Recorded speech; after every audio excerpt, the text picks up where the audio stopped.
Bien, vamos a proceder con dar solución al examen de procesamiento de señales e imágenes digitales del semestre 2018-2. Bien, las preguntas que vamos a ver en este momento tienen que ver con una pregunta para contestar 5 de las que se presentan, creo que son 10. Vamos a dar solución a todas. Entonces la primera es, sea la señal analógica que se muestra, calcula la frecuencia de la señal discreta si la frecuencia de muestreo es de 600 Hz y dibuje un periodo de la señal discreta. ¿Cuál es el valor máximo de la señal? Entonces esta es la señal que se muestra, ¿verdad? Y si la frecuencia de muestreo es de 600 Hz, pues se hace un cambio variable para la variable t de n veces el periodo de muestreo, que es lo mismo que n veces la frecuencia de muestreo. Lo cual sale n entre 600. Se hace este cambio de variable y tenemos la expresión de la señal discreta. Y bueno, evaluamos en diversos valores de n, como el argumento de la función sinusoidal debe ir de 0 a 2pi. Podemos pensar en un periodo de 0 a 2pi. Eso significa que tenemos que evaluarlo de 0 hasta 6. Acá se muestra una tabla en la que simplemente pues evaluamos la función del seno que todos conocemos y resulta en estos valores. Y graficándolo, vemos que empieza en 0, pasa por raíz de 3, 0, menos raíz de 3, menos raíz de 3 y 0. El valor máximo obviamente es raíz de 3, ¿no? El valor máximo es raíz de 3. Pasamos a la siguiente pregunta, en la que se nos dice una señal de electroencefalograma presenta frecuencias útiles hasta 14 Hz, hasta 14 Hz. ¿Cuál es la frecuencia o cuál es la tasa de Nyquist? Pues teniendo en cuenta que la tasa de Nyquist es la frecuencia máxima que pueda tener una señal por la mitad de la frecuencia de muestreo, la cual sería 28 Hz, el doble de 14. La frecuencia de Nyquist es 14 Hz. Ahora se muestra o se pide calcular la convolución de dos secuencias, 131 y 123. Y bueno, aplicando la fórmula, eh, vemos que esta es la fórmula, la relación entre xk e n menos k, y teniendo en cuenta que ambas muestras o ambas señales son de 6 valores, entonces a lo mucho tendrá 5 el valor del índice de las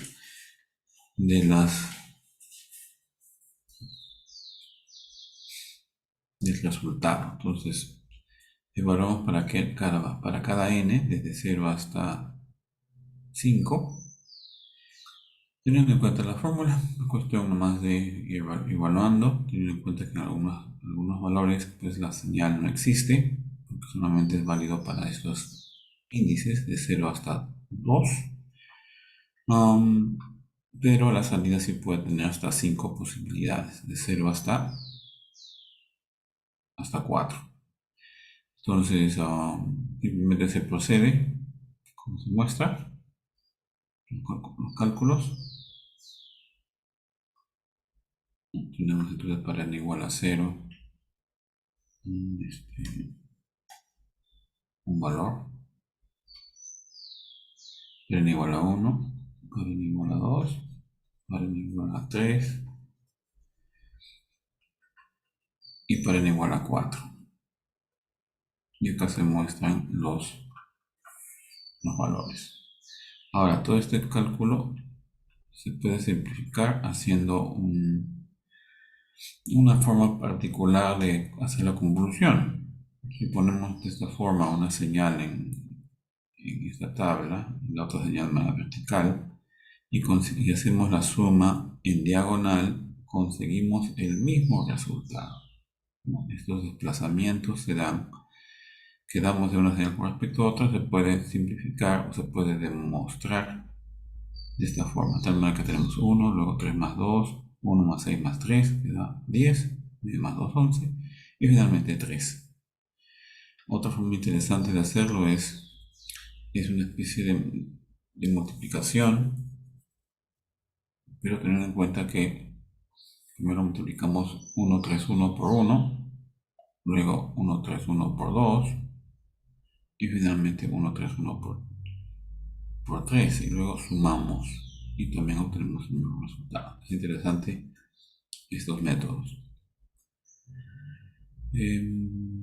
Siguiente pregunta. Vemos que hay que dibujar un espectro. El espectro es que corresponde a una señal discreta, para lo cual vamos a aplicar ciertas propiedades de la transformada continua. Como nos piden simplemente el espectro, una relación de cómo es, podemos pensar en tal vez la magnitud y verlo por partes, teniendo en cuenta el principio de superposición, ya que la transformada de Fourier tiene una propiedad de linealidad, pues hay que sacar la transformada de Fourier de una constante 2, de un coseno y de otro coseno. Entonces, valiéndonos de las tablas que ya hemos visto, la transformada de Fourier de una constante es 2pi delta de omega, y la suma de coseno es esta suma de delta omega menos pi cuartos más delta omega más pi cuartos, teniendo en cuenta la propiedad de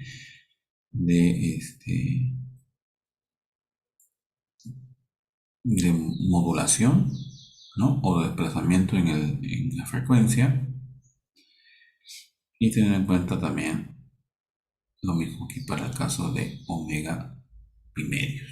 Entonces al final es una suma de funciones impulsivas, una de las cuales es en el centro, que corresponde al componente continuo, otras corresponden a la de pi cuartos con menor amplitud, y finalmente la otra al 2pi en amplitud pi medios. Ese sería el espectro. Claro que esta es una cuestión ideal. En la realidad, cuando hay que realmente tenerlo en cuenta el aspecto discreto, pues sabemos que la transformada de Fourier va a ser un poco más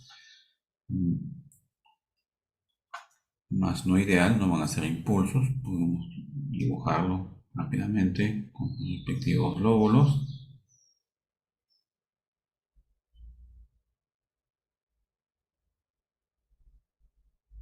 Sería aproximadamente algo parecido a eso. Esa es, digamos, la cuestión real, teniendo en cuenta que la transformada discreta de Fourier tendría que tener ese valor, ya que depende de la cantidad de muestras, que no hemos mencionado acá. La cantidad de muestras n, ya saben que mientras más grande es, más angostos son los lóbulos principales. Pero siempre vamos a tener el efecto de dispersión, que son la presencia de dos lóbulos laterales. En esta otra pregunta dice: calcule y dibuje la magnitud y fase en frecuencia del sistema. Tenemos acá la función o señal discreta en n, la cual se dice que es un sistema. Entonces lo ordenamos, le sacamos transformada z, aplicando siempre las propiedades. Calculamos la transformada z del sistema, hacemos el cambio de variable para luego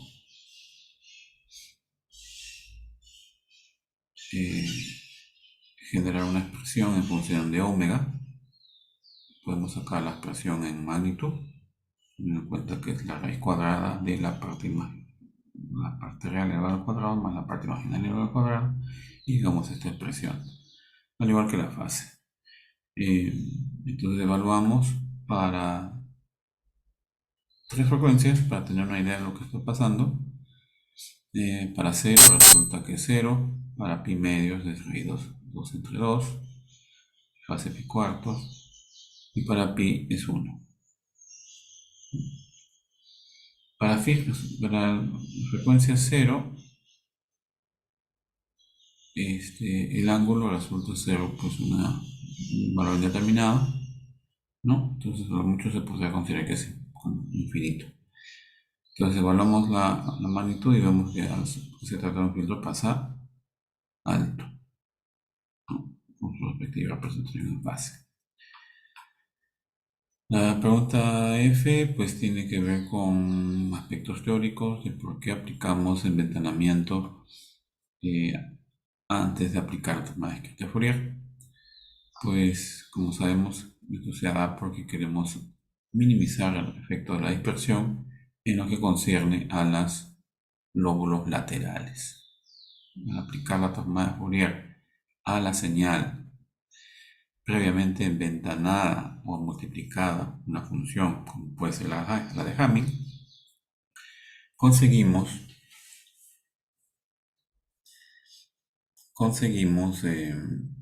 este espectro en magnitud, donde vemos el efecto de los lóbulos laterales. Al aplicar la transformada de Fourier a la función enventanada, la consecuencia es que el lóbulo principal aumenta en ancho, pero se minimizan los lóbulos laterales. Bien, eso es lo que se espera en la explicación textual, ¿no? Además de los gráficos. Dice, explica claramente los motivos y el efecto de agregado de ceros, zero padding, para la transformada de Fourier. Bien, en el caso de la transformada de Fourier, cuando nosotros agregamos ceros a continuación de la señal, lo que estamos logrando es simplemente que aumentamos la cantidad de muestras en n. Lo que ocurre en el dominio de la frecuencia es que la señal, si tenía tal vez este espectro, pero con sus respectivos valores discretos,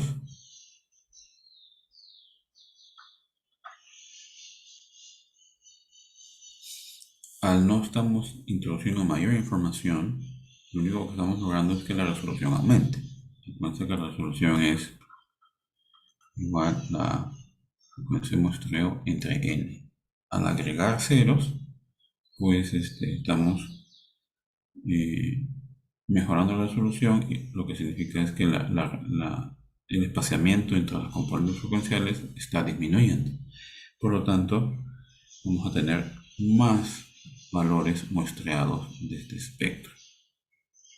Eso es el único efecto que se tiene. No es que el espectro haya mejorado, no es que se vuelva un espectro de banda angosta, simplemente estamos en el mismo espectro logrando tener una mayor resolución. Y que puede servir para eso, ¿no? Simplemente tener más detalles, pero no estamos mejorando los tamaños que te Fourier, por si acaso. La siguiente pregunta tiene que ver con las principales diferencias de los filtros digitales Fourier, los cuales se mostró en una diapositiva que vienen a ser estos de acá de acuerdo a un texto, ¿no? Que conviene revisar, como ya deben hacerlo ustedes mismos. Luego viene la pregunta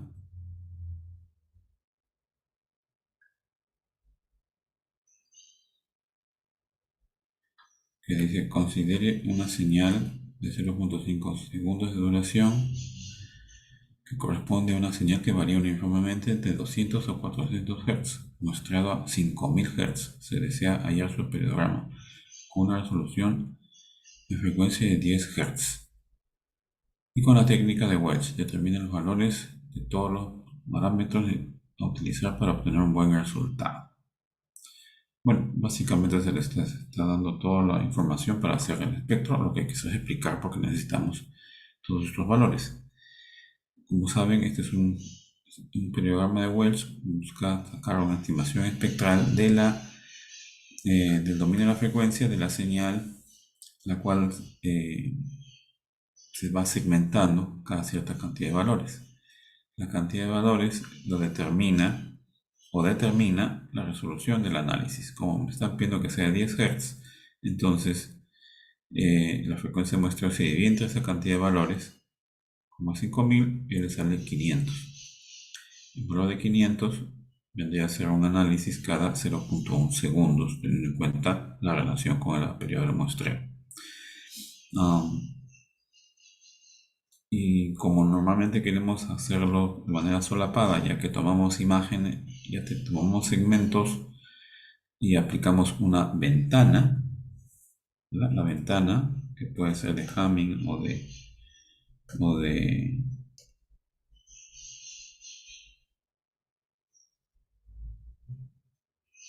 o de Blackman o cualquier otra, se da normalmente a un 50% de L. Entonces tenemos 250 segundos, de manera que nuestro espectro a cada 0.05 segundos va a ir calculando los valores. Y este sería aproximadamente un espectro, teniendo en cuenta que empieza en 200 y termina en 400. Aproximadamente sería ese el periodograma.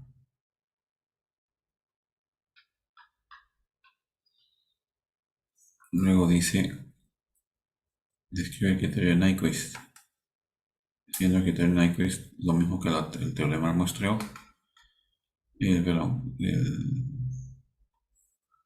Lo que determina qué ocurre con los espectros cuando mostramos una señal. Entonces, si la señal tiene un ancho de banda de 0 a 600 Hz, pues ocurre siempre una réplica de este espectro alrededor de la frecuencia de muestreo. Si la frecuencia es 2 kHz, o sea 2000 Hz, conseguimos los respectivos aliases sin problema de que haya solapamiento, ya que el ancho de banda se mantiene y fácilmente 1400 Hz es mucho mayor que 600 Hz y por lo tanto no hay solapamiento. Cosa que no ocurre si lo mostramos a 1 kHz. Las réplicas o aliases pues se trasladan alrededor de 1000 Hz, donde tenemos un problema de solapamiento, ya que la menor frecuencia en el caso del alias está en 400 Hz, que es menor a 600, y ocurre el solapamiento y por lo tanto este es un muestreo no adecuado, ya que vamos a tener distorsión, ya que las señales que estaban por acá se terminan mezclando con las señales originales, consiguiendo un espectro no ideal. Bien, ahora pasamos a la siguiente pregunta, que vale 5 puntos, en la que se muestra un código en MATLAB donde tenemos la entrada de una señal y los coeficientes de un filtro Y, ¿verdad? Porque tiene coeficientes B, coeficientes A y una aplicación del filtro generando una señal Y.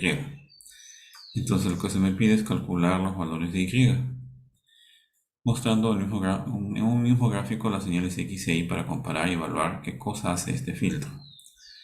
Entonces se procede con aplicar la fórmula de una ecuación diferencia de un filtro considerando esos dos coeficientes y considerando que X tiene estos valores, donde acá hay una ligera corrección que hacer. X de 0 es igual a 0, no 1, teniendo en cuenta que entonces n sería el valor de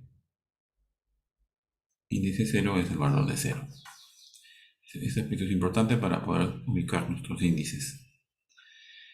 Entonces, aplicando la fórmula y evaluándola para valores de n desde 0 hasta lo que sea conveniente, en este caso, pues como son 7 muestras, 1, 2, 3, 4, 5, 6, 7, conviene hacerlo para n igual a 7, de 0 hasta 6, y con lo que conseguimos, teniendo con mucho cuidado, aplicamos la fórmula y los diversos números se van calculando, teniendo en cuenta que siempre los valores para una determinada muestra se usan para la siguiente, ¿no? ¿No? Por ejemplo, el valor de I de 0 se aplica en n igual a 1, el valor de I de 2 se aplica el valor de n igual a 0 y el valor también de n igual a 1 y así sucesivamente, lo cual significa que hay que tener cuidado con cada muestra, ya que influye en el siguiente. Si se equivocan en uno, pues sale todo lo demás incorrecto. Noten que es bastante tedioso esta representación. Bien, y tenemos por lo pronto los 7 valores. Los graficamos, siendo azul la señal de entrada, la señal roja la señal de salida. Lo que observamos es que la señal de entrada, que es oscilante, pero con un valor promedio que se va creciendo, lo cual implica una frecuencia, un componente de baja frecuencia y esta oscilación un poco de mayor frecuencia. Entonces, pero al aplicar el filtro notamos que se sigue la señal de frecuencia alta con cierta amplitud mayor tal vez, cambiando de signo, pero la frecuencia baja ya no está, ya que el promedio de la señal de salida prácticamente no existe. Entonces, ¿qué cosa ha ocurrido con el filtro? ¿Qué cosa le hace? Pues le ha quitado la frecuencia baja y además le ha cambiado de signo, ¿no? Entonces, al mismo lado que es un cambio de signo y le ha quitado la baja frecuencia. Así que es un filtro pasalto negativo, por decirlo de alguna forma. A continuación vemos otro problema en la que se da una situación de 12 notas musicales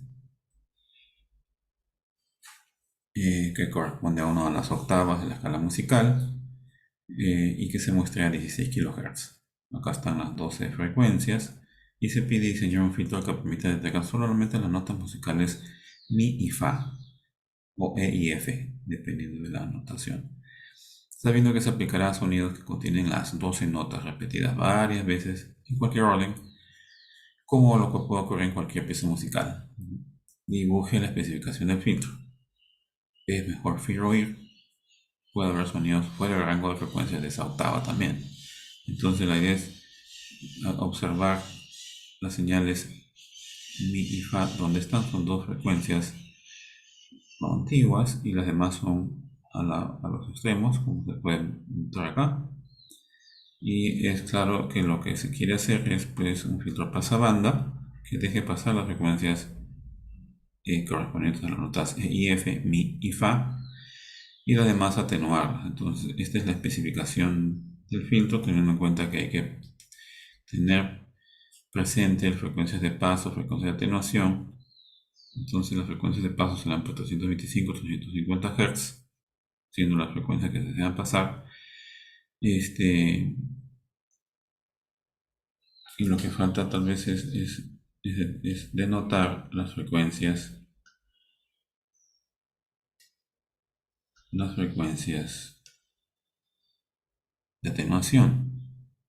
La frecuencia de atenuación S1 deberá ser correspondiente a este D mayor, que corresponde a 311. Vamos a poner un poquito más, 315, y la frecuencia S2 correspondiente a F mayor, que es 369, un poco menor, 365, lo cual se consigue la frecuencia de atenuación en Hertz. Considerando bueno, este valor de la desviación o de la banda pasante, 0.10 decibelios puede ser suficiente, y una desviación o atenuación de menos 20 decibelios para las bandas correspondientes de atenuación de menos 20 decibelios y un valor de 0.1 decibelios para lo que sería la desviación a lo mucho de la banda pasante. Y bueno, para hacer completo esto y hacer aplicado al software, pues habría que normalizar las frecuencias. Eso se consigue dividiendo entre la mitad de la frecuencia de muestreo, ¿no? Si la frecuencia de muestreo es 8 kHz, pues 8 kHz, como sabemos, estará pues en una frecuencia mayor acá, no hay ningún problema porque la máxima es de 493 Hz. Entonces es cuestión nomás de dividir cada uno entre 8 kHz para tener las frecuencias normalizadas, las que se aplican en el software correspondiente para generar el orden mínimo y por lo tanto los coeficientes del filtro, lo cual no se solicita acá, simplemente se pide tenerlo presente. Ahora, teniendo la especificación del filtro, la pregunta es: ¿qué es mejor, FEAR o IR? Bueno, ya se discutió que IR va a tener siempre el menor orden, el cual puede tal vez convenir debido a que será más eficiente su cálculo, ¿no? Entonces conviene el filtro IR. Y algo que se mencionó también en clases, que normalmente en audio conviene pues que sean de muy bajo orden, pudiendo ser FEAR también, pero IR por razones computacionales es la que conviene en este caso. Bien, siguiente pregunta tiene que ver con un sistema cuya transformada Z se muestra ahí y se piden diversos aspectos de este filtro o este sistema discreto. Tenemos por un lado pues directamente los ceros, haciendo igual a cero la expresión del numerador, tenemos un 0 que sería 2, y los polos, haciendo solo los dos monomios, tenemos los valores de los ceros en el círculo unitario, perdón, en el plano Z. Teniendo en cuenta el círculo unitario, los polos se encuentran dentro del círculo unitario, el 0 fuera, pero con eso es suficiente para determinar que el sistema es estable. Para hallar la respuesta en frecuencia, hacemos el respectivo cambio de variable, z igual a la j omega, consiguiendo esta expresión compleja y evaluando la magnitud en diversas frecuencias. 0 pi medio es pi, tenemos la magnitud 2.5, en pi en 0, en pi medio es 1.96 y en pi 1.667. Los dibujamos y tenemos esta expresión, esta respuesta, que es una especie de filtro pasa alto pero con ganancia. En realidad no está atenuando ninguna frecuencia, inclusive está amplificando algunas frecuencias. Esa es la representación de la respuesta en frecuencia de este sistema discreto que no necesariamente es un filtro, ¿verdad? Es simplemente un ejercicio de una respuesta en frecuencia. Y luego, si queremos calcular la respuesta impulsiva, eso lo hacemos sacando la transformada inversa z a la transformada z del sistema. Y como está compuesto por dos monomios, hacemos la descomposición en fracciones parciales correspondiente. Y estos simplemente son cálculos, se determinan los tres coeficientes. C es 0 porque no hay valor en z a la menos 2. Y tenemos nuestro sistema dos ecuaciones con dos incógnitas, se resuelve y tenemos la transformada z descompuesta en fracciones parciales, y con la ayuda de las tablas logramos obtener cada respuesta impulsiva correspondiente, la cual se muestra a continuación. Esta sería la respuesta impulsiva.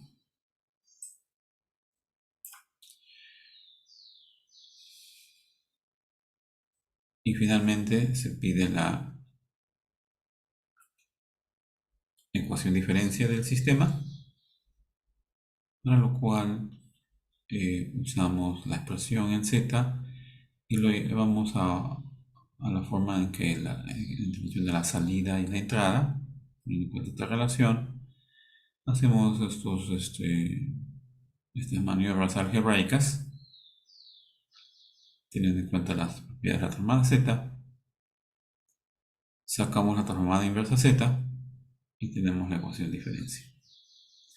Y con la ecuación de diferencia puedo determinar cuál es la estructura de nuestro filtro, que viene a ser una representación gráfica de qué es lo que tendría que tener el hardware con el cual quisiéramos implementar el filtro. Como la salida es una expresión en función de la entrada, donde es la entrada sumada con la señal desplazada en el tiempo, eso se hace con este bloque z a la menos 1 y multiplicado por la constante menos 2, que se suma con las expresiones que tienen que ver con el retardo de la salida. Entonces, I de n es retardada una muestra y multiplicada por 0.7, se muestra acá, luego retardada una vez más, con lo cual es I de n menos 2, ¿verdad? Y multiplicado por menos 0.1. Todo se suma y va hacia I de n. Entonces, teniendo en cuenta que estos bloques lo que hacen es retardar la señal, este es x de n menos 1, este es y n menos 1, acá se retarda nuevamente y de n menos 2, y tenemos la estructura de implementación del sistema. Y finalmente la pregunta 4, donde tenemos una señal de tipo chirp, la cual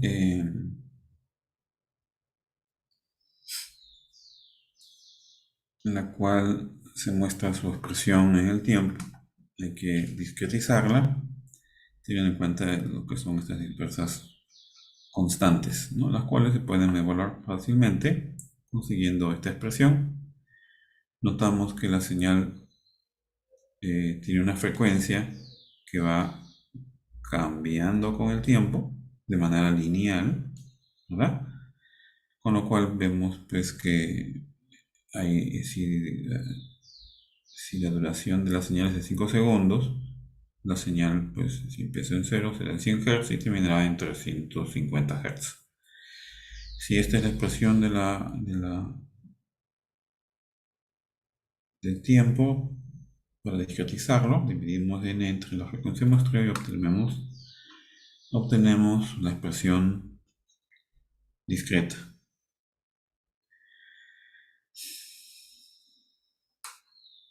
Bueno, esta sería la expresión discreta de la señal. Luego, si queremos hacer un análisis espectral, porque eso es lo que se pide, teniendo en cuenta la resolución de 5 Hz, pues hay que tener presente que hay que recorrer la señal cada cierto tiempo, para lo cual hay que tener presente un segmento de L que va aumentando, que va desplazándose a lo largo de la señal. Vemos acá la señal sinusoidal como va aumentando en frecuencia. Y como se la permite el 50%, logramos hacer un periodograma que podemos describir o predecir gracias a que la frecuencia pues, va aumentando linealmente con el tiempo. La amplitud se mantiene constante, por lo cual podemos decir que empieza en 100 Hz la señal y termina en 350 Hz. Así que ese sería el ancho de banda, de 100 a 350 Hz. Eso es en cuanto al periodograma de Welch, ¿no? Y un espectrograma será que pues una expresión en función del tiempo, donde tenemos la señal que va su frecuencia aumentando de manera lineal, empezando en 100 Hz en 0 segundos y terminando en 350 Hz en 5 segundos. Y ese sería el espectrograma. Este es el espectrograma.